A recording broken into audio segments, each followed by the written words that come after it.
Welcome back to another episode of Unlicensed Therapy with me, your host, Ari Mannis. Today is a great episode. You may not have heard of my guest because he is not in the comedy world, and I know most of you are stand-up comedy fans, but he has a very fun, motivational, inspiring podcast about him and his experiences, and I do recommend you guys check it out.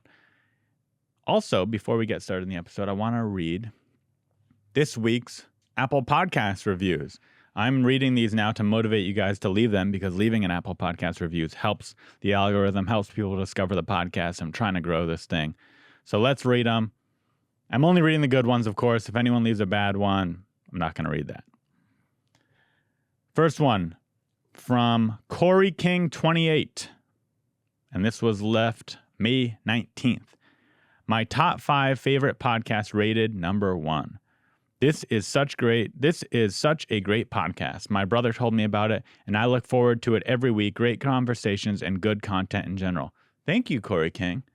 It almost sounds like a generic podcast review. I'm not going to lie, but it's positive. It's 5 stars, and I appreciate it. This one is also left on the 19th from Tony No Bueno. Favorite new podcast. Wish I found this podcast earlier in the pandemic. Ari equals future podcast GOAT. Thank you, Tony No Bueno. Thank you so much. This is left on the 20th from DZAK only. Ari and Blair. Another fine episode, fun conversation with a giggly Blair. That's true. That was a fun conversation. All right, we got 2 more here. Joseph the Cook via Apple Podcasts on the 20th. 10 out of 10. Seen Ari open up for Theo a year back or so. Been listening ever since. Probably the most underrated podcast out there. Pretty good at comedy too, I reckon. Thank you, Joseph the Cook. Wow, this is pumping me up reading all these. Feeling good about myself. I'm feeling confident, like I'm not a piece of shit that I am. This is left on the 21st from Ager Shield. Not for the sensitive babies. Ari has a certain kind of humor, and the voice makes it even better. I love it. All of these were 5 stars, and I appreciate each and every one of you. So get yourself in there, and I'll read your review next week. But for now, enjoy the episode.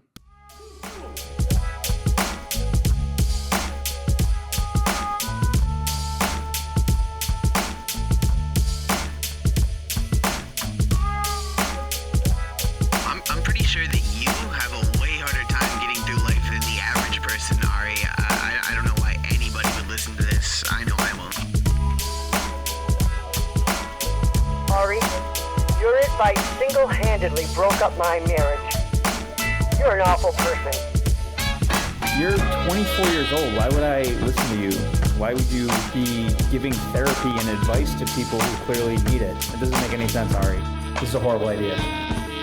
You're listening to Unlicensed Therapy with Ari Mannis. How can you be single? Look at that haircut. Dialed in just for you. Dude, if I'm that's probably what, $100 haircut? If I'm buying a $100 haircut, I better get a girlfriend from it or I'm asking for my money back. Thank goodness it's not $100, otherwise I would be in trouble. If it's close to it, though. Yeah. It's close to it. If I'm going to a barber with neck tattoos, yeah, he better get me a girlfriend. That's part of his job. That's the second. I think if you have a neck tattoo, you're immediately just like a badass. Like, I think of Justin Bieber. He's got a couple neck tattoos, and I'm like, this guy's kind of hard with those tattoos. I can't sport one, but if I was you, I'd for sure have a neck tattoo. It would just What would it say? Or what would it be? On your neck. Totally, I don't know where. Totally. What would it say? That's usually how it happens when you get a neck tattoo. Something that speaks to your heart. Your heart. Okay. I don't know what it would be. Maybe Tony Robbins can suck my dick. You love the Tony Robbins. Yeah. Me and Tony Robbins are now like best buddies because of you. When I look at you, I'm like, this is what Tony Robbins wishes he was. Come get me, Tony Robbins. And I'm not saying you are a pervert, but I know from the inside that Tony Robbins is a pervert. He might. Yeah, he could be. I don't know. So if or when I say pervert, I mean a horn dog. Like he likes the ladies. Definitely. And if he looked like you, he wouldn't care about all that money. Like all his success is him trying to get women. We need to become best friends because you're making me feel good. And we met 8 minutes ago, 10 minutes once ago. we're friends, then I feel flip like it around. Then I go, you're a fucking piece of shit. No, And it's fine, but I need that. I need somebody to keep me leveled, and Mm-hmm. I need to be. Well, after listening good. to your podcast this morning, What chap was it? it was about living your life as if you were gonna die. 100%. Death is inevitable. It just Death came is out. no- I don't know if I agree with that, but nonetheless, Agree with death is inevitable, Yeah, or living I your think life I to the could beat fullest? it. Which part? no, I agree with living your. Yeah, I was gonna say I like the message regardless, Cool. but I do think I could probably beat death. You think so? Yeah, I'm We healthy. probably could, based on this liquid. Death. If you drink enough liquid death, you're not gonna die. And that's Are they sponsored? guaranteed. Because they're getting a free read right now. They don't sponsor me, but they sponsor this room. Oh, okay. So I'll give them a free read. We'll have to get you some liquid IV in the mix soon enough. Have you heard of a guy named, is it Ty Cobb, the baseball player? Do you know? Mm-mm. Ty Cobb. There's a baseball player. He was a rock star. He was handsome, tall. So he's pretty much you. athletic. Tall, handsome, Yeah, me. athletic. You could probably tell by this video I'm really I know, tall. that's the best part about the visual. They can really get nice and close. I'm on not you. Jewish at all. I'm just a tall, handsome guy. Ty Cobb was a great baseball player, Hall of Famer. Cool. When he died, right after he died, and I could be saying it wrong because it might not be Ty Cobb, but I think it's Ty Cobb. They cryogenically froze his body, Oh, I think I've heard of something along this lines. and they plan on bringing him back to life Mm, as soon as they can. that's interesting. So I get there was more to your podcast than that, but right away I was like, I ain't dying. I'm freezing my body. I'll be back. It could be a good idea. I'll be back. I'll dude. be Yeah. back.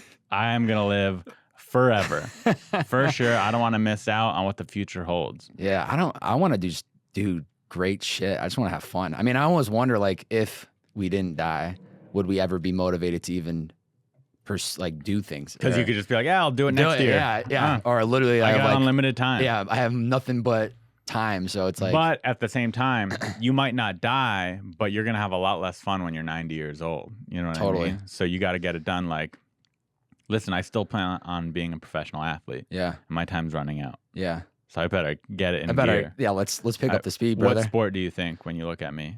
You? Obviously, yeah. You probably think you can do any UFC. sport. Yeah, UFC. You're a fighter, dude. Yeah, I could see it in you.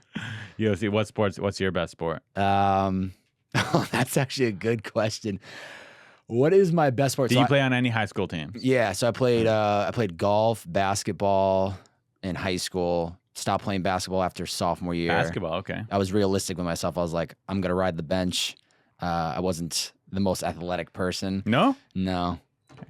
you fake it. Yeah, you find ways to compensate. I think my energy. Was it a small high school?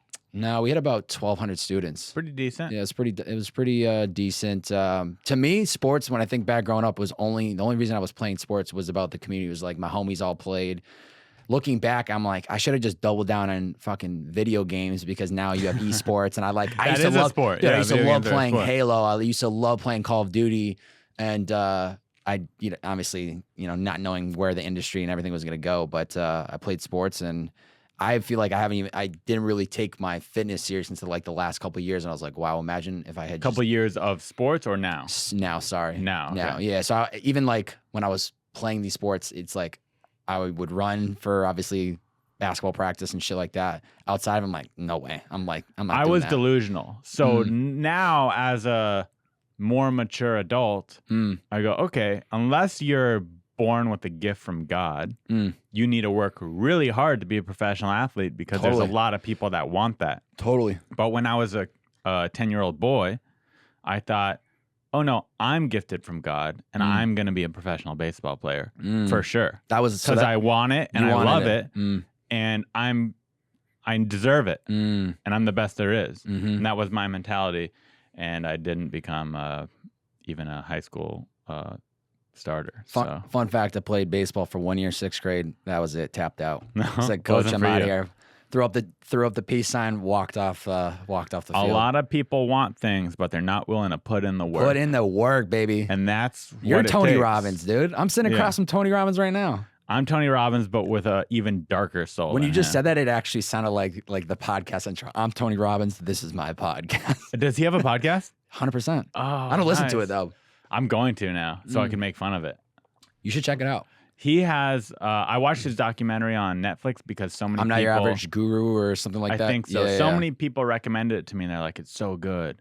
You got What'd to you check think it of it? out." I didn't like it. You didn't like it, of course. Nah. I didn't even have to ask you that, and I already knew you just were like 3 minutes in. You're like, "Fuck this." Listen, I click. didn't hate it. I wasn't like, "Fuck Tony Robbins." I'm making fun of him. I'm sure he's a great guy, but it wasn't. It didn't inspire me. At the end of the movie, I was not like, "Yes." Yeah. Your podcast inspired me more than the Tony Robbins documentary, and that was audio only. Wow. I'm telling you, man, since I walked in, you're just making me feel good, man. I need you to go everywhere that I go and you can keep me hyped up all the time But there because was you're making me feel good. that funny moment where the guy was like, "I want to kill myself," and he goes, "Is it because of your shoes? You're wearing ugly shoes." And that made me really laugh. That was pretty funny. But that is that. Yeah, movie I wasn't don't good. remember. I saw it a couple years ago, but I just remember my takeaway from that documentary was just like seeing how dialed in this man was. Like even before he would hit the stage, he has like this mini trampoline. People watching, people like, this guy's cooked. Like, why do you need a trampoline to bounce on before you go on stage? But to me, it was like this guy is so disciplined and just knows his steps. Like from the moment he gets out of the car to the moment he steps on stage, everything is calculated. So I get it I thought it was because interesting. not that I'm Tony Robbins, but I do stand up, mm-hmm. and like before a show, if I'm nervous or feeling low energy, like just doing like a little jumps and like putting your hands up, just kind of getting the blood flowing, it makes a big difference. Your energy, Totally. You go out there like, hey, it's not gonna be as good. Yeah. So what up, Dude, respect to yourself and anybody else that does comedy, because to me that's shit. I don't know. I You definitely can do don't, it. I don't have it in You're me. a step away. Yeah, Podcasting's the gateway to stand up these days. it is, but man, comedy just nothing but respect. Okay, here's That's a all I guess I'm trying realistic. to say. Here's a more realistic thing. No, you're probably too old to start comedy. How old are you? Take a guess. 32? Nope. 31? Younger brother, 20?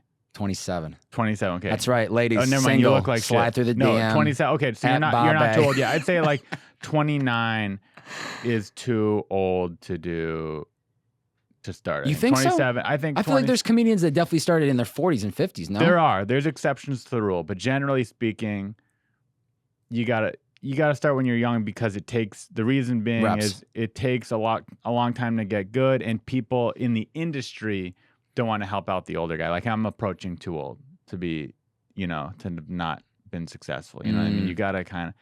And again, there's no rules to it. There's exceptions. You can go forever, and something Joey Diaz made it when he was late. There's a lot of people. Yeah, great example, right? He anytime he's on a podcast, like fucking rabbit hole.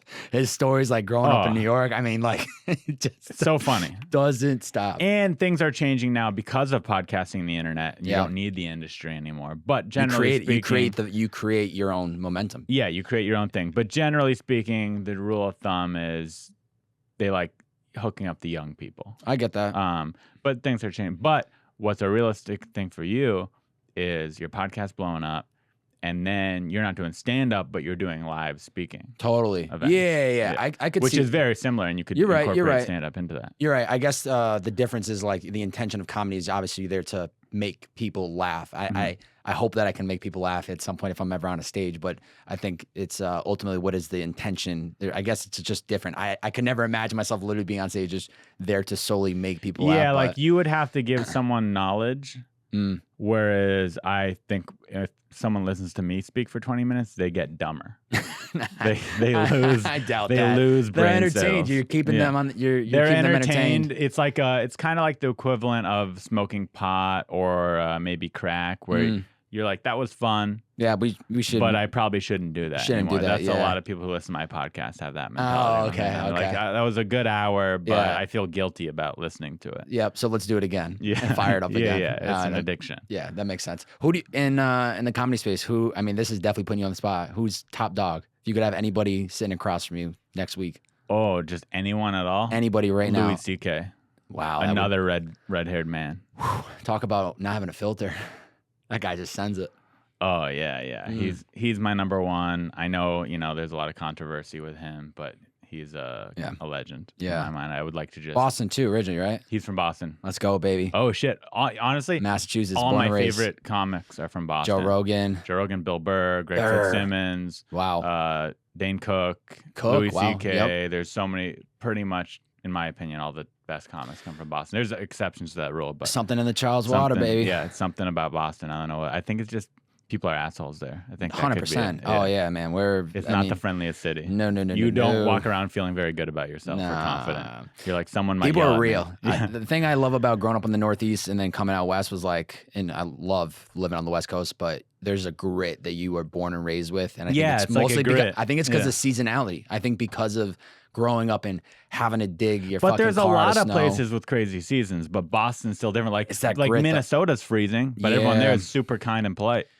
Yeah, In you're Boston, not wrong. Yeah, Boston, there's like you just feel like someone might yell at you at any given moment. And it's great. Yeah. Move your fucking car. Yeah, you're a fucking asshole. Yeah, use your fucking blinker. I love it though. Like, yeah, when I and think- New York has a little bit of it, but Yeah. Boston more. Yeah, Boston all day over New York. I love New York too, but I haven't spent nearly enough time to. It just depends on, I guess, what you want. Do you want a real city or do you want a big ass city with fancy shit? Then probably New York. When I was driving here, even just thinking about it, coming from Venice to WeHo, it's like a 35-minute drive, and I love LA because I think of this place as just the land of opportunity. Like, I know it gets so much like outside looking in, people that want to move to LA.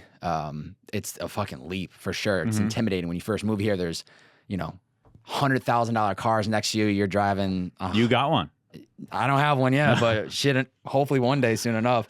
But I just love living here because I'm seeing what is possible in this world. I don't look at the person that's in the hills and think like, oh my God, I don't compare myself. I just go, oh, that's possible. Like I could get that. And almost LA's funny. Even coming up on Sunset, it's always funny to me, like seeing all the house in the hills, and almost like makes it feel like they're looking down at us, the peasants running around like little ants. They kind of are. They're kind of looking down. Yeah, like, I'm like, I see you guys. Like, I know you guys are looking down at me, but I just love LA because there's so much opportunity out here. There's always shit happening. Like, the crazy thing about LA, you're born and raised out here too, right? I'm from San Diego originally, San Diego, but I've been SoCal. here 9 Gotcha. or 10 years. But the crazy thing about LA, to go off of what you're saying, is even if you're not doing shit out here, like even if you have a goal, but even if you're a waiter or you work at McDonald's, you see people like it's right in front of your face. Oh, look at that guy. He just did that. Like, someone, if you're out and about, someone who just did something badass. It's very motivating. It's competitive. Totally. But it's motivating because you're like, oh, look, that guy did it. I want to do that. And you can't get that in a Boston or a San Diego. It depends on what not as much of it. It depends on what you're looking for. Yeah, I knew that I wanted to go on creative, and I've always wanted to live in LA. Mm. So it's like, this is the place I need to be. But if I was more in tech, then maybe I would be in San Fran and I would be seeing it differently. So 100%. Yeah. I did a podcast with somebody recently, and I love this analogy where it's like, you have to move to the cities where the opportunities happen because the opportunity bus keeps coming all day long. Like, if I wanted to build my creative career and I just stuck in Boston, I would have found a way, but it wouldn't have elevated to the way that it has. It's different. It's different because what is Boston providing compared to LA? Boston's very finance, very accounting, very techie.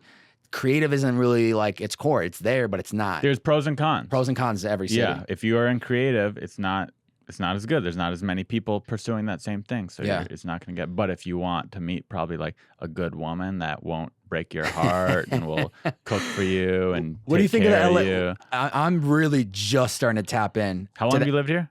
So I've been here since September 2017. Okay. You've been here a minute. Yeah, 4 years. what I was gonna say is I'm just about to step into I have been just starting to step into the LA dating for the first couple of years. Why you were in a relationship or? No, I was just like, I was in a place in my life where I just wouldn't allow myself to entertain it because You had I was impotence issues, erectile dysfunction. Yeah, shit like that. Something along that lines. Yeah. But I was nervous to put any time and energy towards somebody when I was so much like trying to build a creative career. I see You see what you're I'm saying? Yeah. So I was like, I'm not gonna put energy into this person if I don't even know where the fuck I'm going with all this creative stuff. That's fair. Long story short, my question for you is how's your experience been with LA dating? Not Is it very good overall. tough. Yeah, I think everyone has that mentality in LA of like, I'm here to build something and I get it because I'm doing it too. But because that mentality is so strong, I don't think that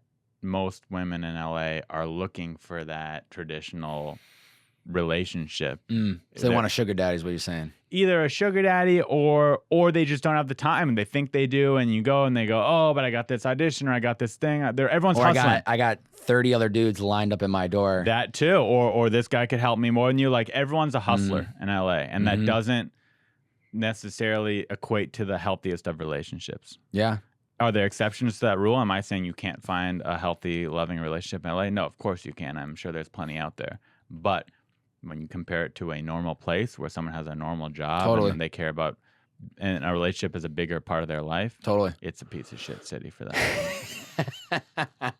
Well, that's good knowing that I'm getting into it. So I'm ready to fucking gotta, go full You got to know throttle. what your priorities are in life. Yeah, if totally. your priority is to have a loving significant other, your chances are less here in LA. But if your priority is to podcast or be creative and meet other artists and do cool things, LA is going to be better for that. So, Yeah.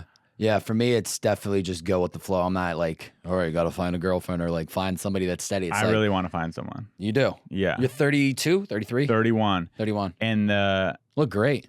thank you. I think GQ magazine next year, maybe? I'm cover? falling apart. My hair's thinning. Oh, you're great. It's all Just grow the beard. I'm gonna bounce back. Grow the beard. I can't I can't grow a beard. This You is got scruff. you got I something though. So this Something's is better like than nothing, brother. the max. But if I tried to grow out what you had, it's patchy. Okay. I look like a prepubescent boy. That's all right.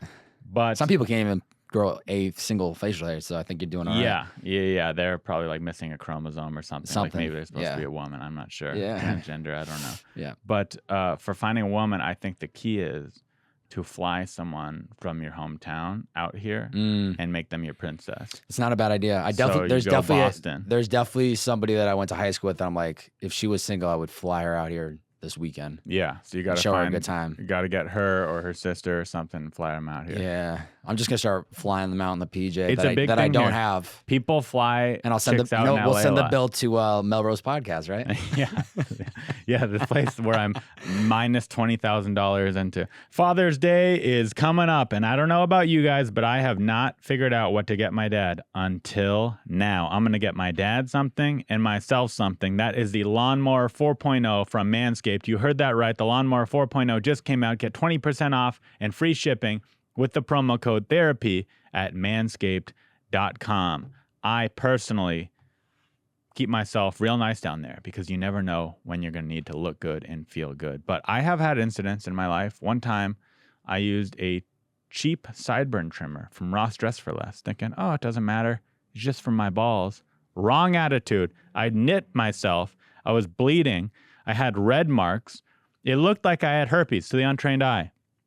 I was not feeling confident about myself. I was walking around itchy and scratchy.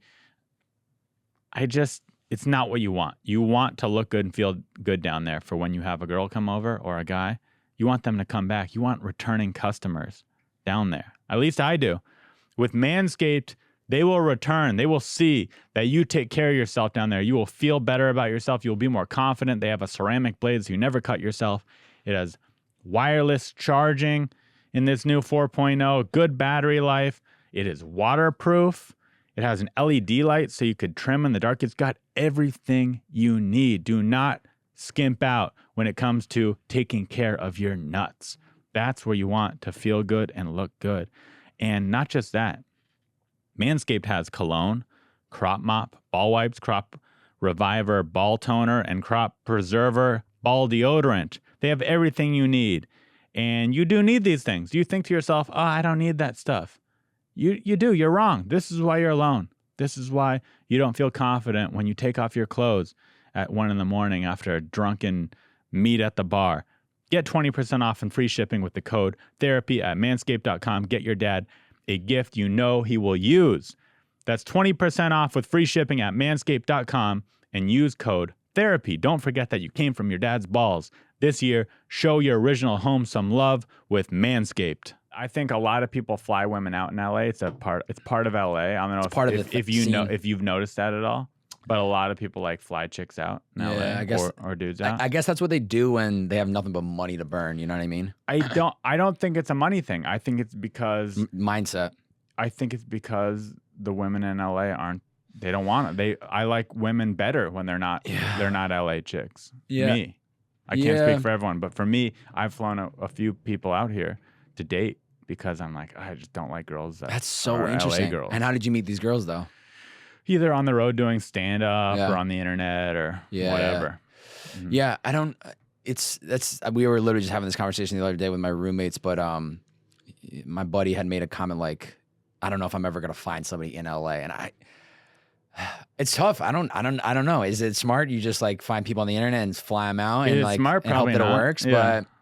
I've had both good and bad experiences from it. I think it just depends on I think LA, if we're just talking the city alone, I think it just depends on the environment you're in and where you're like, if you're going to the bungalow on a Saturday in Santa Monica, you know what crowd you're signing up for. But if you it's a full send, I might be there Just today. dog shit human being. So I think it just depends on you, like you're setting yourself up depending on where you go in the city. I don't know. So I don't know. Yeah. I'm throwing darts right now, so I'll keep you updated. But Yeah, I'm yeah, literally you're throwing. you're throwing learning. darts. I'm taking shots left and right. Tomorrow, you're like, I met someone, I love her. She's LA. I just like go for it. You know what I mean? What is, if you were to describe your podcast, those Yeah. listening who want to get to know your podcast, how would you describe How would I it? describe the podcast? Yeah, what is it? Yeah. So the podcast right now that I host is called It's the Bearded Man Podcast. I guess the best way to describe what it is essentially me. Does that mean you have to have a beard forever now while you do the podcast? I pretty much locked myself like into what a contract. if you shave? It's not happening. Okay. Yeah, it can't happen. If it does happen, if you were to get cancer right now, you had to get tons of chemo.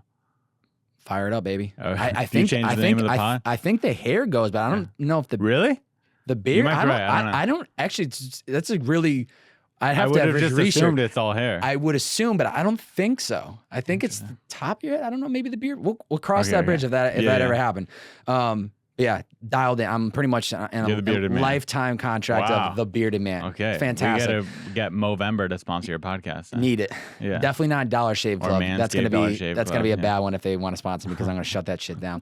But I guess the best way to describe it is literally just myself, like just documenting my life and my experiences while also trying to have great conversations with guests. And really, I'm still creating for the 22-year-old version of myself who graduated college thinking, or going into college, I'm like, by the time I graduate, I'm gonna have all this shit figured out. And I graduated, I didn't know what the fuck I wanted to do.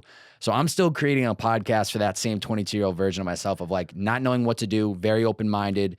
And I'm trying to provide content that is gonna help people reach their ultimate potential, help them become the best version of themselves, help So- them actually live authentic ass lives. I like that. So it's vlog, motivational, educational.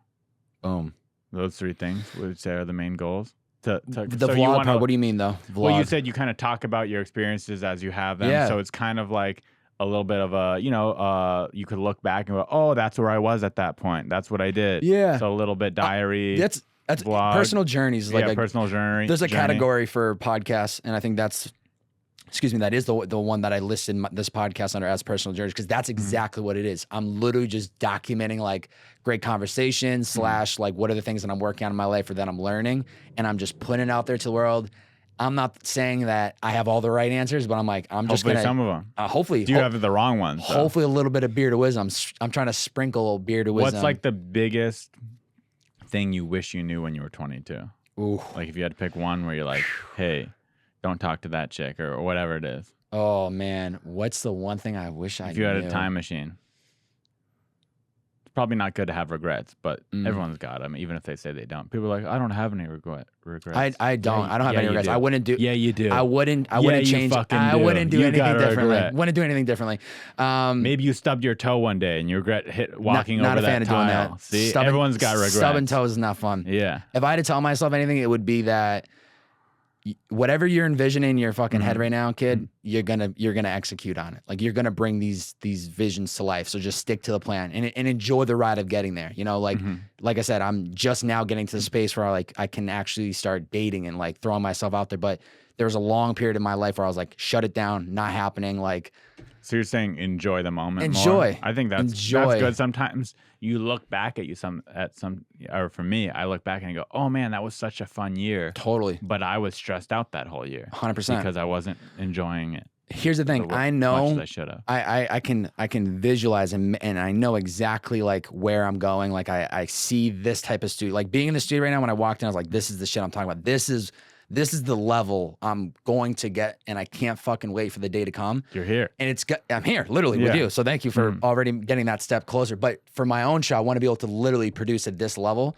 And I know it's going to happen. So for me, it's like, just enjoy the ride of getting there. Stop stressing about you're recording in your fucking bedroom or doing the Zoom stuff. Dude, there's some just know you're bedroom gonna recordings that look better than this studio. It's all about, equipment. Because, I mean, look I love it. I literally termed it the Bedrudio. Yeah. Who else has a Bedrudio? This is an office. There's Sunset Boulevard. This isn't This a is soundproof. unbelievable. This isn't a, if I was an actual sound engineer, they'd be like, this isn't a good spot for a recording studio. Oh, because you got there's Sunset Boulevard Sunset Boulevard's people right there. going crazy. Sometimes like a ambulance drives by and then there's an ambulance on it. But I kind of like it. Adds character. Yes. See, that's the thing in the podcast space. You know who really inspired me was Gary Vee.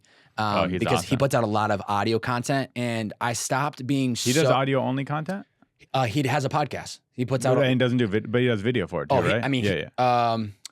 So he has an audio experience. So like maybe there's like a vlog that they put out. They'll just pull the audio and put it out as a podcast. Gotcha. So he doesn't run a podcast like most people do. They just take all of his visual stuff, and if there's a good audio portion, they'll put it out. It's called like the Gary Vee audio experience. So it's like it's a bunch of things cut together. Exactly. It's not like him going to a studio today and recording my podcast. Nothing. It's just he does it right, and we'll see more people go the route that he's going. But it sounds like a lot more work to do it that way. No, it doesn't, because what he has a team, and all he does is he just has an audio recording on him at all times. Oh, it's literally just his life. So they're like, okay, what did he do today? He had all these different business meetings. Okay, we'll pull this as a clip. So he's just recording his entire life, and then paid someone. And then he's got 30 plus. Yeah, he's a billionaire. Yeah, so, he's just writing checks. Rich. But man, that would be a tough job to have to listen to someone's mic that's on them 24 hours a day. Yeah, but some people love that. Yeah. You got to imagine. I feel like that's the other thing I have to remind myself of, is that there are certain things that people love to do. Somebody wants to scrub through and just listen for those sound bites that are a bigger fan of Gary Vee. But what I was trying to say is that he changed my perspective on audio and made me realize that obviously you want it to sound crispy clear. These Shure mics, top quality. This shit is going to sound fantastic when you put it out.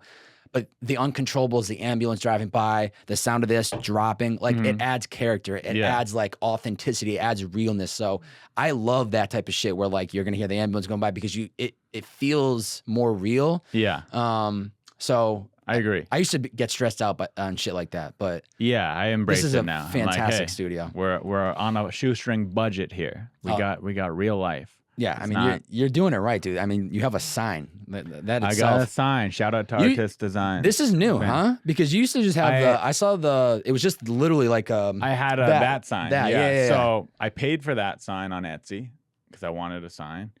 And then someone reached out to me and was like, hey, I make signs. I like your show. Let me send you a sign. And I'm fucking like, cool. Great. And now he reached out to me again and was like, hey, your sign's not big enough. I'm going to send you a bigger sign. Wait, so this is the same person? Yeah, the guy who made this is going to send me a bigger version of it. I got you. I thought you were saying it was the same person that made that original one. No, that'd be cool if I had like a little sign war, but no. That'd be sick, This is dude. my guy, Artist Designs. Yeah, that looks great. He's a man, family-run business. Check it out. So let me ask you a question. When you launched this in 2014, what was the unlicensed therapy? What was your intention starting?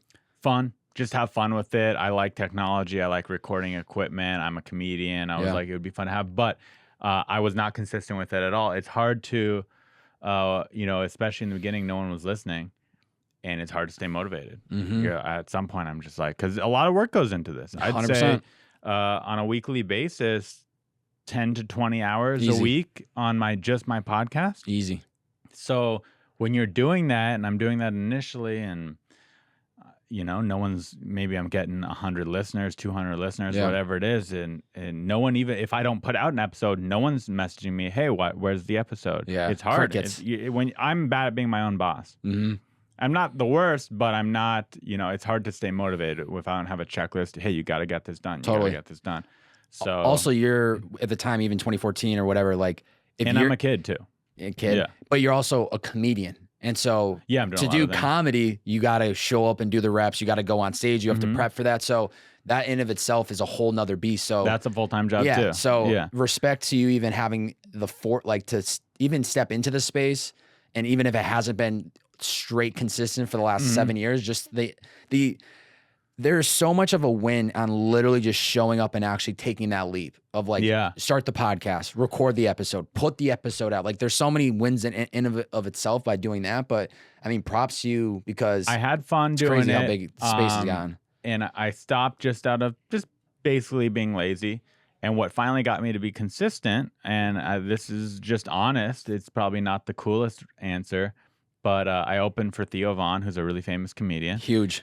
And I helped him start his podcast. Wow. And his podcast, obviously, huge. Crushes. And like I was doing stuff for his podcast that I wasn't doing for my own podcast. Not to say that mine would have crushed. It wouldn't have. But watching him become who he is now, essentially a lot to do with his podcast, I'm sure he would agree to his success, was very motivating. And I was like, I got to be doing that. Why am I not doing this? Why am I not doing my podcast and my friends are doing their podcast and crushing it? Why am I being a lazy bitch? Yeah. So I was like, this year I'm going to start. Good for I'm you. gonna do it every week. So the last 2 years I've been consistent. Yeah. I mean, this is an incredible medium for comedians in of itself. I mean, every comedian I can think of has their own podcast, and they all do part of the game, and they all do different versions of it too, which is cool. I think some do with guests, some do just do solo. Yeah. Some do like it's 2 comedians every week. It's the same 2 comedians.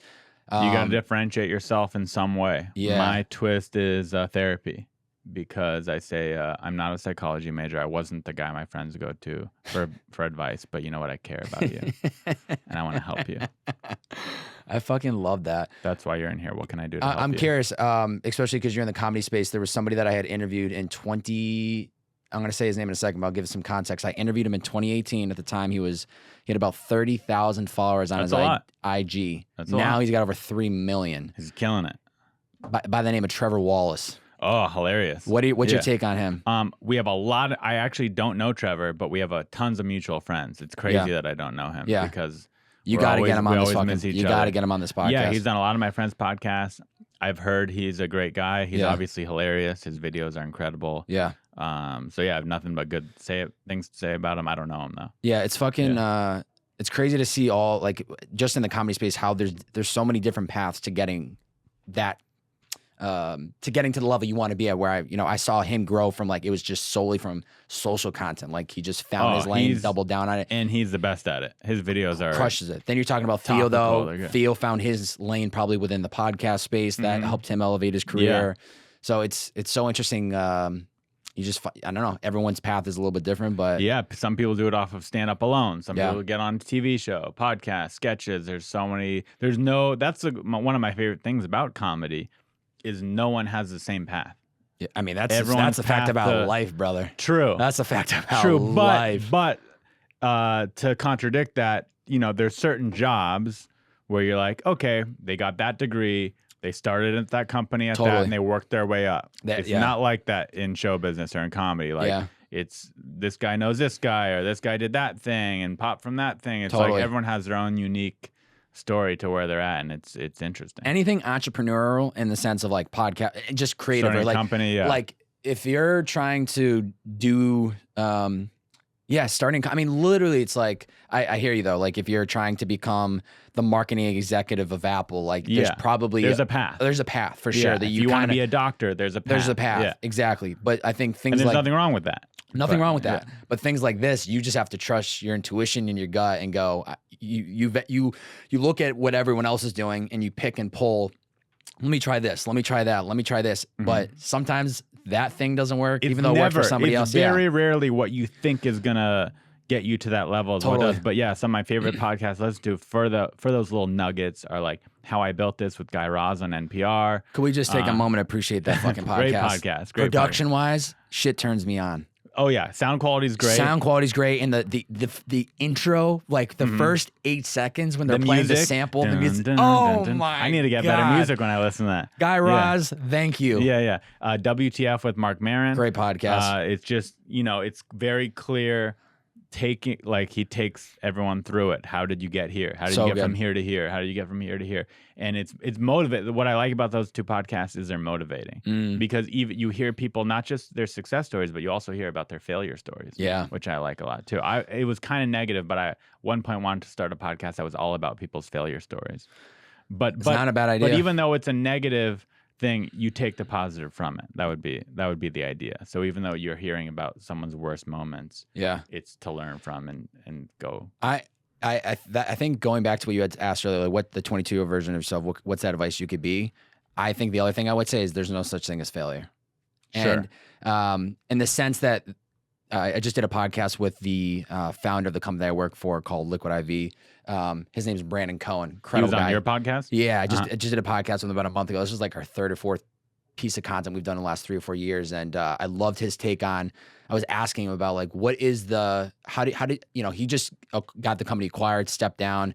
This was He's not involved anymore. He's not involved Okay, anymore. got it. Definitely a $100+ million exit for him personally. I don't know what the price tag was on the company, but I know he made a lot of money. Sure. He damn well deserved As every dollar. he should, yeah. But the thing he talked about was when it came to failure, there's no such thing as failure. It's either a winning decision or it's a learning opportunity. Right. So it's like either it worked, whatever that plan, that the podcast, the idea, either it worked and it was a winning decision, or something didn't work, but what did you learn from it? And then you move forward on it. You learn from it. You don't get hung on, oh, I failed. Oh, yeah, no. maybe failure, call it whatever you want. Maybe failure is the wrong word, but there are things where you go, well, that fucked up. Yeah, totally. But you take 100%. Things from it. Yeah, exactly. 100%. Yeah. Yeah, the key is not to make that same thing happen again. Because a lot of the other thing is a lot of people will get stuck on the fact that they fucked up and then they won't retry. Totally. You know what I'm saying? So it's like, didn't work once. And I've been guilty of it. I mean, it takes, I think once you learn it once, then you apply and you're like, okay, I just have to keep tweaking it. Or you put so much of yourself into it that when it fails, you're like, I don't know if I could go through that again. Yeah. And it scares you off. Or like, I'll try a joke out and it doesn't work 3 or 4 times. And I go, and I give up on it, when probably if I just tinkered with it more and kept working on it, it'll work. So, there's that balance. But yeah, it's what you got to do. What's been one of the biggest mistakes or failures, however you want to frame it, that you've made since stepping into the space of comedy? Of comedy, opening my big mouth. Yeah. You're supposed to, dude. I have no filter Keep sometimes. it going. And people get mad at me. Yeah, but I feel like you have to understand that's what comedy is. It is, and no, it's not. I don't regret it. But there are times where I just, I don't even know. There are times where I've upset people where I'm like, okay, But that's the point of the space. Yeah, you're supposed to dance the line. You're right. I know when I click in, cross the line by mistake. But even when you do, I feel like I know when I'm clicking into a comedy podcast or watching a special, you have to understand that people. That's the whole point of the fucking comedy is to cross the line. But sometimes it's not even on a special or on a podcast or on stand-up. Sometimes it's in conversation with a gatekeeper or something like that, or someone who I admire, and I'll just and they're like, "You're a psychopath," and I'm like, "Oops." But no, it's all good. Unapologetically yourself. Yeah, I just sometimes you gotta remember. Okay, this is a person. Yeah, and you can't. What was the light bulb moment or the green light for you to say comedy is what I got to be doing? So you said you've been in the space, or you've been living in LA for 9 years. I've been doing comedy the whole time. I've been in LA. I moved here for comedy. Wow. So you were 22? I moved here at 22. Yeah. And you said comedy. I'm going to LA to do comedy. So I've always loved comedy. I've always loved stand-up, been a fan, watched, Chris Rock's. I remember I watched Chris Rock before I probably even understood the jokes he was saying. Yeah, like I was too young. Totally. I remember my favorite Chris Rock thing was No Sex in the Champagne Room, which is a funny, good song. But the only reason it was my favorite is because I was a little kid, and I thought the word sex was funny. Like it was just a funny song. Like I didn't understand any of his more elaborate jokes. So like, then he talked about like the N-word versus a black person. He had these, amazing bits that I learned to like later because of No Sex in the Champagne Room playing on MTV when I was a child. But I loved comedy, always was a fan, but it's not even like sports where there's no like stand-up comedy for kids. There's zero path whatsoever. Now there's a little bit more of a path because of podcasting and the internet. But back when I was a kid, like that was just not a job. It was not a job. There's no one that was like, oh, I'm going to become a comedian. I'm sure there were people like that. But for me, I was like, I don't know. I thought it was it wasn't even attainable. It wasn't even a thing in my head. Like there was no, you can't go to college to become a comedian. Yeah. So I never pursued it because I didn't even know how, and I had no idea. So then I was in college, and I got my heart broken for the first time. Been there, brother. And I was like, really? We're still here, though. Started from the bottom. We're here, baby. Yeah, this was like... Now they're sliding through our DMs and they want us back. It made me mentally ill, like in that moment. I don't think I'm mentally ill now, but the first time I got my heart broken, I was like a wreck. It's not easy for anybody. It's not easy for anyone, and not saying I'm the only. I took it like, oh, I had it the worst. No, I didn't, but it was the worst thing at the time for me. I was like, it was horrible. And I lost my fucking mind. And I was doing crazy shit that I just from being heartbroken, dumb fucking shit. But because I was in such a dark place, I saw a sign for like a stand-up comedy competition. And I'm like, fuck it, I'm going to do that. I just wanted to like feel something. Yep. So I signed up. I did it. I had a lot of fun. And I've kind of hit the ground running ever since. So this is the beauty of life, my brother.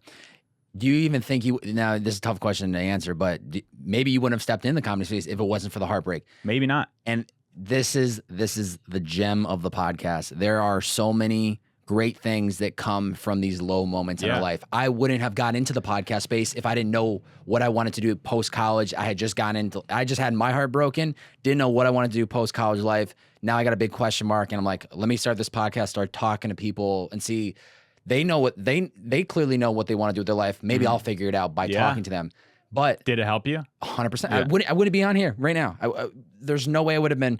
I would have stayed consistent with podcasts. I wouldn't have the job that I have. I mean, literally, it's like the vehicle of how I wasn't a risk taker before I got my heart broken. It was like I was I was studying film, and I thought I was gonna come to LA and work in comedy as like an editor and filmer because, I'm kind of a nerd. So that was my low risk plan. Gotcha. I was like, comedy's not realistic, but I'll edit people's comedy. So I moved here with that kind of backup plan idea in my head, but I just never did it. Never even pursued it. Interesting. That's how it all happened. That's how I am the little boy in front of you. That's how I became the little boy here, this handsome little young buck. I love that. So your podcast, I listen to it. It's very motivating. You finish listening, and it makes you want to get out of bed and get to work, baby, and just start your life and just, crack a Bud Light and see where the day takes you. Right? Yeah, you do drink a lot on your Instagram, huh? You're a party boy. You know what's funny? It's actually this is so interesting because I think we probably started following each other right when I am just getting back on the wave, but in the last 6 months, I've had some long stints. Like I did 75 days of no booze, then 30 days. I've had an interesting journey of stepping away from booze completely. And then then recently I have been back at it. Just I'm having fun. I'm in a great space in my life. I'm not seeking booze to escape my life. I love everything that's happening. It just elevates everything. Yeah, as long as you're not an alcoholic, everything's okay in moderation. Some people can't handle that. Our mutual friend in this room, if she drinks, she ends up having sex with everyone in the room and binging other drugs, and just it's a downward spiral. So certain people can't handle it. Judge-free zone, though. Yeah. I'm all for it. And so she's aware of that issues, and now she doesn't drink. Totally. Whereas she's probably flipping you the bird as we speak. Me and you, 2 of them. Oh, nice. So whereas nice. me and you were, just capable human beings, so we could have a drink and just chill and just not. It's only recent I've been kind of firing it back up, and I'm having a blast. Was up, late last night, got up, had to fucking run it all off, and I wish I liked drinking more bad sometimes. Decisions. You're not missing much, brother. But it's a good way to meet people. It's a good way to just kind of let loose. But you can still meet. Even when I've done these long periods of time not drinking, I still go out. I still meet people. I still Yeah. It's to me, it's the same shit. What I loved about going long periods without it is I felt like I was talking to my roommates about this morning, literally. So when I'm not on the booze or partying like that, I'm just constantly flying 30,000 feet like a plane, right? Just cruising altitude. Every day feels the same for the most part. Yeah. I don't mentally, I have clarity, whatever.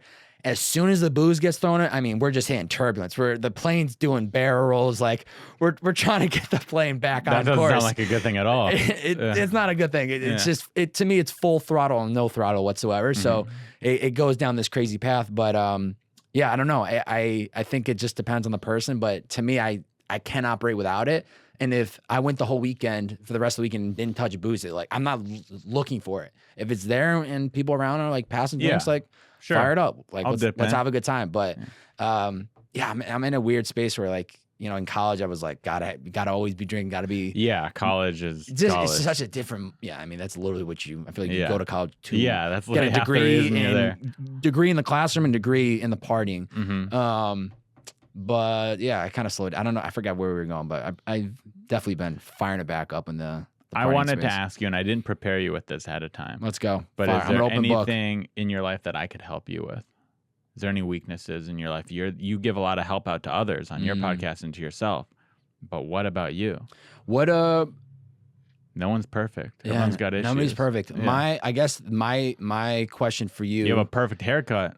Dialed in, baby. Perfect beard. Hopefully they can zoom up. Perfect outfit. That camera right there, just come right up to the face. How do I get to this level? This is what I'm trying to do. I want to get to a level in the podcast space where I have a studio like this. You know how. Content. You know how. It's just paying Repetition. for it. Unfortunately, you gotta. Yeah, I know. For me, here's how it came. How I motivated myself to do it is everyone and their mom has a podcast now, right? Especially for me in the comedy world. I don't know, but probably not everyone in your world has a podcast, but everyone in my world has a podcast. Everyone. The guy who was here when you got here, Brian, my buddy Brian, has a podcast. Seemed like a great guy. Great guy. Everyone has a podcast. And he's one of my favorite comedians. Super funny. Theo has a podcast. Everyone I know, everyone in my world has a podcast. You kind of have to as a comedian. So I was like, I need to, but no one listens to most of these people's podcasts. It's kind of like saying you're an actor in LA. Yeah, you and everyone else is an actor. To make it, you have to separate yourself from the pack. Yeah, I agree. And yeah, you could have an amazing content and amazing, which of course hopefully you're trying to do if you're doing a podcast, trying to make it unique and your own and as best as you could do it. Each episode to be the best. But the other way to separate yourself is having the best production quality. Yeah. Having the best microphone, having the best camera. And some people are like, oh, well, I can't afford it. Well, then you don't want it that bad because I, spent too much of my money on equipment, and probably most people who would say that's a financially irresponsible move. Yeah, but you got to take risks. Investing in yourself, though. It's investing in yourself, and it's a risk, and you got to take a risk to get there. Yeah. Because if you're just going to get by with audio only or the same as everyone else is. Not saying you can't do it that way. There's plenty of podcasts that have, but I was like, this is one way to just separate myself from the pack is having someone look at it and go, oh, this is real deal. That's professional. Dialed. And for me, after doing it, if I listen to a podcast now because there's, and your podcast sounded good. You could tell you put some effort into it, but there's a lot of podcasts where this is the podcast. They put their phone on the table and they hit record on their phone. And you listen to now, if I hear a podcast like that, I'm shutting it off. Yeah, I can't listen to a phone call. Yeah, to a phone pod. Yeah, yeah. I think, and I totally agree. First off, to get started, I always tell people like, if you have to use your phone for audio quality, do it. Just get started. I don't even say that. I say don't. Nah, fuck it. Yeah, don't listen. All right, listen to me on this. I'm the fucking young Tony Robbins. So just get started and then worry about the equipment as you go. You know what I'll say to people? I'll say use your phone and record episodes. But don't put them out. I'll say like learn from that. Fair. But I say when you actually, because here's the thing, you could now the barrier to entry of audio quality. You can get a $30 microphone. That sounds pretty good. Yeah. And if you can't afford a $30 microphone to start a podcast, then you have other issues you need to fix before you start a podcast. 100%. Yeah. I guess the takeaway, and I'm glad we're having this conversation because I know that's what I need to do is I just need to invest even more. I know I can find ways to make this happen and like get to this type of level, and I just need to fucking do it because I know like exactly what you're saying. To differentiate yourself, you have to keep creating, I don't want to say the opportunity, but you have to keep making these things happen for yourself. I think to a certain extent, a lot of times you have to be patient and you have to keep putting in the work and then knowing and trusting the time, the right people or the right opportunities will come. But at some point you got to put your foot on the gas and go, well, if it's not happening right now, I got to, let's look at the clock. Like we've been, doing this for 6 months, 12 months, 18. all right, nothing's happening, nobody's knocking the door, 100%. so let's and that's how Mark Maron, the reason he started his podcast. No video though. No video. Isn't it an amazing podcast like his? And But he also got into space early on where that's what I was gonna say. he built an audience so that he did early on. I think if he was starting a podcast now, he would you would have to. Like Ari Shaffir fought it for a long time and now is doing video. Yeah. But the reason he started a podcast, Mark Maron, is because he'd been doing comedy for 20 years. No one was giving love. He was out of work, and he was like, "Fuck it, I got to make something happen." It's crazy. And the same thing, Andrew Schultz, for example, he's crushing it too. Crushing it, right? I'd say his first little peak of success was his special that he put on YouTube. His stand-up special. That was like last year or no? A couple years ago. Okay. But the reason he did that last year, like last 12 months, he's really had a huge growth. Oh, right, even though? more. But cool. Last 2 to 3 years, he's been popping. But yeah, now he's like almost a household name. I feel like he's huge. But the reason he peaked got this initial major success in my mind is he was a funny comedian, had been doing comedy for 10 years or however long he was doing it. He went around to he had agent and manager. He went around to all the people and said, "Hey, here's my special. The material that would go on my special. I want to do a special." And they were all like, no thanks. We're not interested. So he's like, "Okay, fuck it. I'm going to do it on my own." I love that. And he put out a quality special that was good enough quality to put on TV. Yes. Because you see a lot of comedians, and I talk about comedy a lot because it's my world, but you see a lot of comedians who, again, film their sets on their phone and then put a clip out on their phone. Fine, I'm not hitting on you for doing that, but like if you're mad that you're not getting a TV special, you got to get a nice camera and a nice microphone and make it look. If you want to be a pro, you gotta fake it till you make it. Yeah, it's kind of what it is. And then the other way I justified it was because you could say, okay, hopefully this leads to money or success or views, but I thought, okay, even if I lose all this money, it'll be a learning experience. It'll be fun. Yeah. I will create content that I'm proud of. Yeah. Because chances are you might buy $10,000 worth of equipment and never get that money back. I've never flinched at purchasing equipment when I know it's investing in myself. So it is very easy for me to buy the $200 pair of sneakers for running or the $400 mic.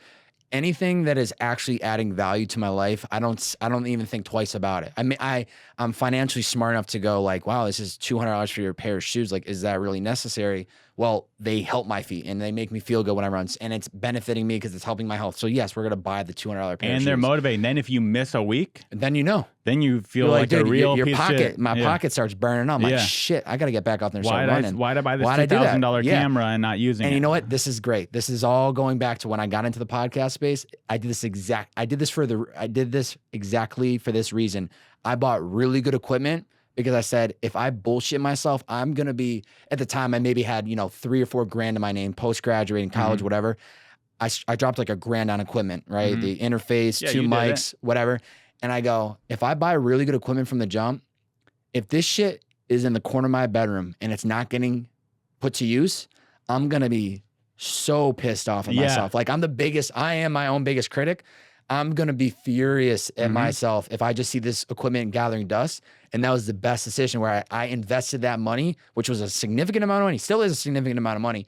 I'm going to invest in it now. And then I know I got to make this shit happen. 100%. I'm inherently a lazy person too. So even after I invest, I won't do it. I have to have it for me. I'm not saying this for everyone.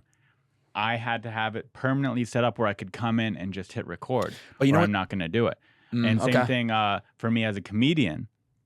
I moved to this part of town because there's 3 comedy clubs right around here. So it's forcing you to do it. If I don't go to a comedy club at night, I feel like a lazy piece of shit. And for me, I need that. If I lived in the valley and the comedy store is 30 minutes away, I'll find mental excuses not to go, I'll go tomorrow. Totally. I have this other thing I got to do. It's too far, whatever. I have to pay for parking. Totally. I don't have those excuses. I just take it so I can't make an excuse. We got another episode sponsored by Magic Mind. Magic Mind can make you 30 to 40% more productive. And let me tell you firsthand, it does. It makes you feel good. It is a lot healthier than coffee, than an energy drink. It's a natural energy shot, 2 ounces of pure green goodness. I don't have any to show you because we drink them all here at the studio. Magic Mind, please start sending me more. I could use more. It has matcha in it, nootropics, honey, adaptogens.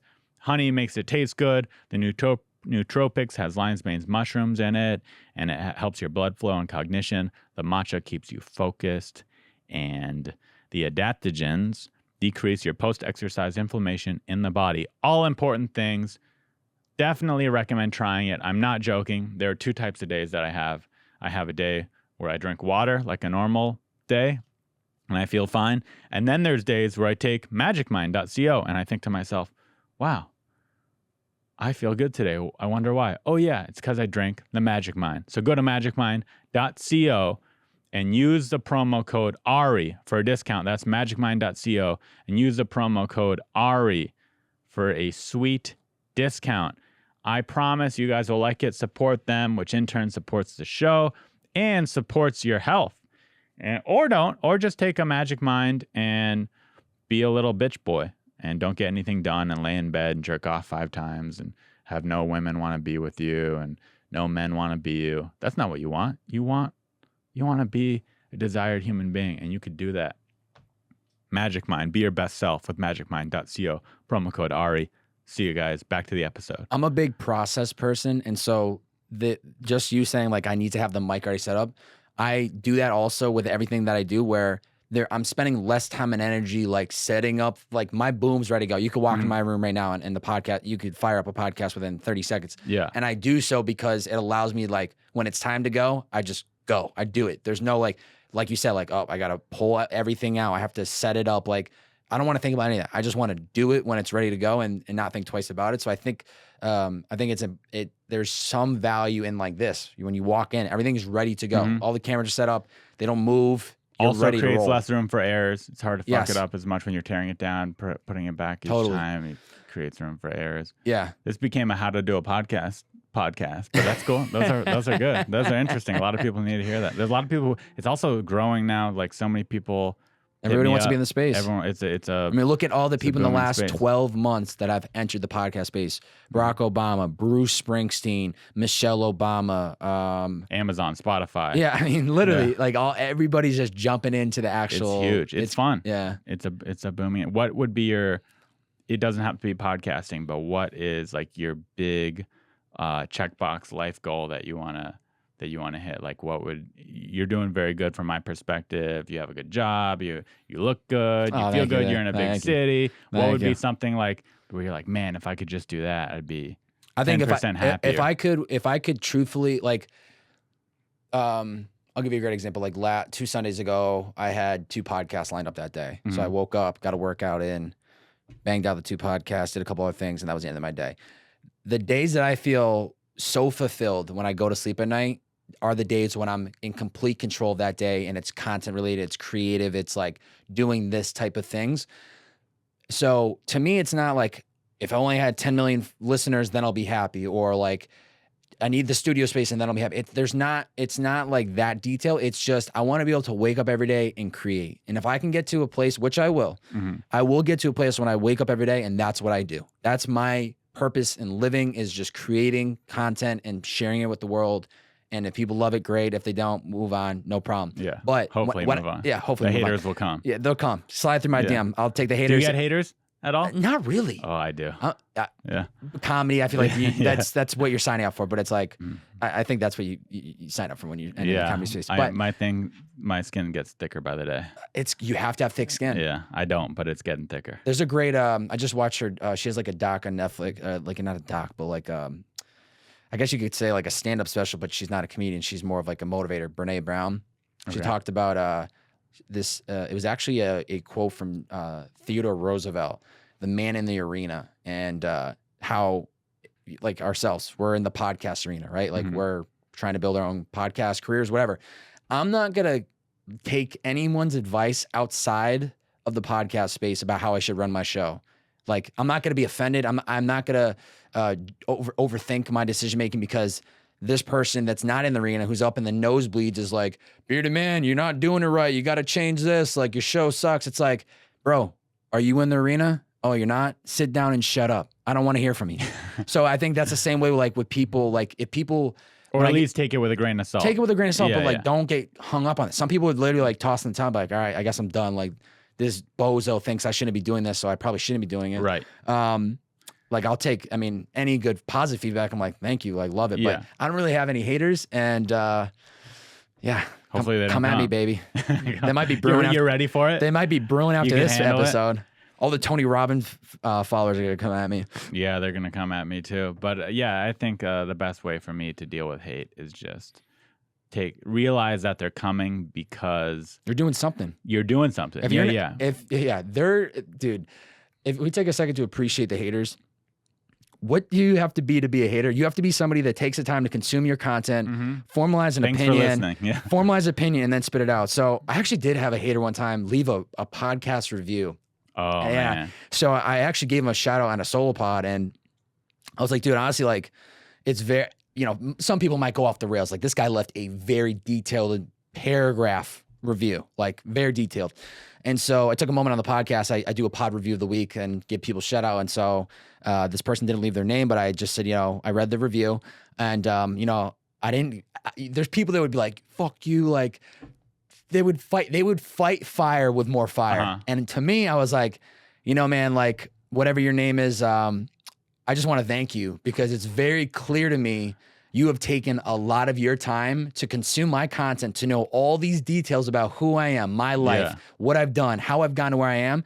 So I just want to take a moment to appreciate you for consuming my content, because that's what I'm seeing here. So That's a good maybe approach. maybe it's not your cup of tea and you don't actually enjoy the content, but it's very clear to me you know a lot about me. And so thank you for consuming. And so that's the way I've always looked at it, is like, if you're Sure. formalizing an opinion about me and with all this from what I've created, well, you're consuming my content. And if that's what you think, cool. They're Thanks for close. listening. A hater is like real close to being a fan. 100%. And sometimes I'll even say, if I engage with a hater, they go, "Oh, I didn't expect you to respond. I'm actually a fan." Yeah, and I'm see, like, "Oh my boom. gosh." Boom. And, I've had that before, And where it's always he tries someone, back. or not always, but 99% of the time, the haters don't have any pictures of themselves. They have like a 100%. picture of an animal.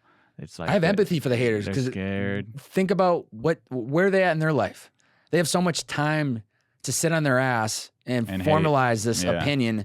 They don't have any direction of where they're going. I have no time in my day, week, month to consume other people's content, formalize an opinion, and then spit back some bullshit. Right. I don't have time for it. Right. So it's like, if it's not positive, I I'm not- don't if take it it- out. I don't listen to it. If I don't like it, I turn it I off. just keep and moving. Move on. I keep Yeah. moving. But Yeah. I do try to, as often as I can, when I see somebody putting in the work and maybe they're not getting enough reviews, or they're not, they don't have hundreds of thousands of followers. Like, I try to make sure to message them or leave that comment, Yeah. because I know how important that can be. And it was interesting. Like, I posted something on Instagram a couple days ago. It was like a random thought that just popped in my mind, where I was like, show love to the creators that you consume. Like that comment, that reshare can literally be the fuel for somebody to keep going. And then 100%. for like the last 5 days, I've been getting these random DMs of people like showing love. I wasn't asking for people to like Right. show me love, but I was like, wow, people don't realize, like, when you're showing love to the creators, buying their merch or doing whatever to support them, that adds the fuel to the fire. Because even like myself, I've been podcasting for 5 years, and 2 days ago I had like a 2-hour period. I'm like, fucking A, like, what am I doing? Like, is this like, should I be doing this they shit? creep And then, up on you and then sometimes. I get a DM from somebody like, yo, man, from Brazil, love your content, been following for a couple years. I'm like, boom, what are you doing? Like, I'm a big get this out of your believer head. of, I don't know if karma's the word, but the energy that you put out into the world, Boom. it creates more of that energy. Keeps- So if keeps you going. send someone a positive thing, that's going to create another positive All thing. day. If you send someone a negative thing, it's going to create another negative thing. So it's just, if you want the world to be better, even as little thing of just having a positive energy Totally. can do that. The energy you put out in the world is exactly what you're gonna get back. Yeah. And so I'm the same way. It's like, And I don't just even give, think give, you'll give. necessarily get it back. It's just not gonna. It's bad for the world. Like, Totally. if I robbed you right now, I don't even believe in the whole karma. Like, I'm gonna get robbed now, but it's gonna just create more negativity. Totally. As a whole. Yeah. Here's the other thing too, is that when I give good energy, or like I try to help people, to me, it's not like, if I help Ari, he's going to help me today or tomorrow. I just trust that somehow, some way, this is the right thing I need to do. Yeah. And I'm not going to put that in my back pocket. So when I need something from him, like, hey, remember like 6 months Right, ago, right, I right. helped you out? Like, That has never and will never be the not healthy. intention. Yeah. Not healthy. It's going to create a lot of disappointment in your life. But it if feels you live good like that. when you help people. When you go, if there's times when I can connect two people and I go, wow, I just connected these two great people. There's literally no benefit. I don't gain any value out of this other than knowing I just put these two together and something great's going to come from it. Just give. That was something I learned from Gary Vee. Just give. And somehow, some way, that energy just like, it works. Gary Vee, fun story of how he follows me. I have a good story about him too. So he follows you. He follows me. On He doesn't IG? know me on IG and Twitter. Wow. You got both social media I following. got both. He tweeted out saying, "Hey, tag a comedian, like an up and coming comedian that you think's great." Was this recently? And this was like a few months ago. Cool. And Theo's producer tagged me, and I was like, he's not gonna see. I was like, cool, but he's not gonna see it. So then I sent him a link to my website, and I was like, hey, here's a link to my website. Check me out, and if you don't like it, fuck you. I was just like being good. goofy, just funny. He loves and that. he's kind of like that. He loved and that. I was like, the way I thought about it is someone's like, oh, I can't believe you said that to Gary Vee. I'm like, well, he was either gonna not know who I was ever, Yeah. or like it. Like nothing bad. The worst case scenario is nothing happens. Like That's there's only great. good. So he didn't see that either. Then I don't know how this happened, but do you know who the Iron Sheik is? Mm-mm. The Iron Sheik was like a really famous WWE wrestler from the 80s. Oh, okay. He wears like a turban, and Yes. his whole thing I think Gary is Vee's a like, huge fan of him. I think he's like posted about him. I think that might have been it. So the Iron Sheik is a guy who calls people like jabroni and is just like a shit talker, dude. Love it. Doesn't know who I am. I've seen him at the Comedy Store before, but never even met the guy. Like we have mutual people for this to happen. He somehow saw my tweet to Gary Vee, retweeted it, and said, Ari is no jabroni. Oh. And then Gary Vee saw me and followed me on two things, and nothing happened or anything. But That's great, but he's watching. But it was a cool story. He's was a watching cool, you. interesting Are you verified moment. on Twitter? Verified on Oh, Twitter, so yeah. you got that check life, Yeah. baby. But I think it was the Iron Sheik. Yeah. Is what did it. Not the check life. It was Iron Sheik. Yeah. Somehow saw my tweet. It was crazy. Even I got a funny story I'm going to tell you about Gary Vee that happened right here on Sunset in a second. But even though there's nothing that's come about it, you're on his radar. He's seeing you, which is in of itself is a massive fucking step. Just seeing him follow me like made Fired my up. week. It was like, whoa, Gary Vee follows me. That's insane. Because I'm a dude. big fan. Huge. I'm not as big as you because I don't listen to his audio podcast. I'm gonna check it out. But just like all his clips on Instagram, they're So all good. motivating. Yeah, so good. About a year, this would have been sometime early 2019. I was still driving Uber full time out here. I'm on Sunset. That's motivating in itself that Man, you drove for Uber for a year. 19,002 rides, baby. See that? Whoa, you were a full timer. Get that fucking closed up. Yeah, 19,002 Wow. rides. That's a whole nother story. Anyway, I'm on Sunset, drop somebody off. We had just talked about Gary Vee. It was this girl from Australia. We're just talking about Gary Vee somehow, some way, of course. And then, she leaves. So I'm sitting on the side of Sunset waiting for the next ride. I shit you not, this was out of a fucking movie. I'm like checking my phone, whatever. And I look up, and who is literally a car length in front of me on his phone down, just looking, standing on the corner of Sunset is Gary by fucking himself? Vee. By himself, Wow. waiting for his Uber. Like a psychopath. I don't even think twice. I fucking lay on my horn. He looks up at me. I go, Gary Vee. No. I didn't say Was Gary he Vee. pissed? I go, holy. He couldn't hear me, but I go, holy fuck. And he knew I was like jacked up. So I get out of the car, took a selfie with him, and I got out. I said, Gary, bro, huge fucking fan. He's on the phone now too, and Yeah. he's like, hey man, it's great to meet you, blah blah. I said, can we take a quick selfie? Take a quick selfie with him, whatever. That was like the second or third time I've ever interacted with him. But he left, and I put the photo on IG, and I let the caption be, just ran into Gary Vee on Sunset. He said if he gets tagged 1,000 times in this photo, he'll jump on a podcast with me. And he never said that. Never said that. Yeah. End up getting 5,000 tags. The photo gets reshared like hundreds of That times. is so cool. Did he do a podcast with you? No, no, I couldn't believe it. Yeah. That podcast is going to happen at some point. Yeah. My first year in I can't believe if I was him, I'd be like sneaky little bitch. Smart. And then I do the podcast. You want to know how I'm sneaky though? Yeah. Get this one. I put it as, this is how it started. I said, Gary Vee said he'll do a podcast with me if he gets tagged 100 times. I got 100 tags with and then you changed it to 1,000. 100%. I kept upping it. Yeah. So then I had homies of mine call me up like, yo, saw the photo with Gary Vee. why the fuck do you keep changing the number of tags? Like, is this really happening? And I'm like, it's not happening, but I'm going to keep changing it because I kept the snowball effect. And man, it was like one of those, it was like one of those moments where like all these relationships I had ever built, everybody was like on their Instagram. They wanted to help. They're like, yo, everyone, you got to go like this to like, I was like, wow, this is unbelievable. I didn't even ask for it. And people were like, So it was one of those moments where you got to take advantage of like, you have to create an opportunity out of it. He should do your podcast. He's going to do my podcast. I was in his office within the first year of podcasting to do a podcast with one of his team members in 2017. And that was a huge moment for me because I was like, I'm in VaynerMedia in New York City. This was like 6 p.m. at the time. Gary wasn't in that day. And I was like, the fact that I'm in this office to do a podcast with one of his team members means something is, I'm on the right path. I just got to keep doing this shit. So even that was a big moment, but he's 100% going to be on a podcast at some point. I actually love the longer I have to wait for it to happen because, you know, I'm sure once you it guys happens, hit up literally 10,000 times a day to do a podcast. Totally. Because I had the same thought, like when he followed me, I'm like, I should get him to do my podcast. But I'm like, I need to wait for another moment. I want things to happen for the right reason. Yeah, I can't just ask him. But and then there was another right after he followed me, he started an agency. Oh, and I was like, Vayner Talent? I think so. So in my head, I was like, oh, maybe that's why he was asking Could about be. comedians. I was like, oh, I should send him something or something. But then I think I found out, I could be wrong, but Vayner Talent, he wants artists to pay Vayner Talent for them to do stuff. If that makes sense. Like that's how they work. It's not like yeah. I think they're probably doing. I think because I just actually did a podcast with somebody who works at Vayner Talent about 2 months ago.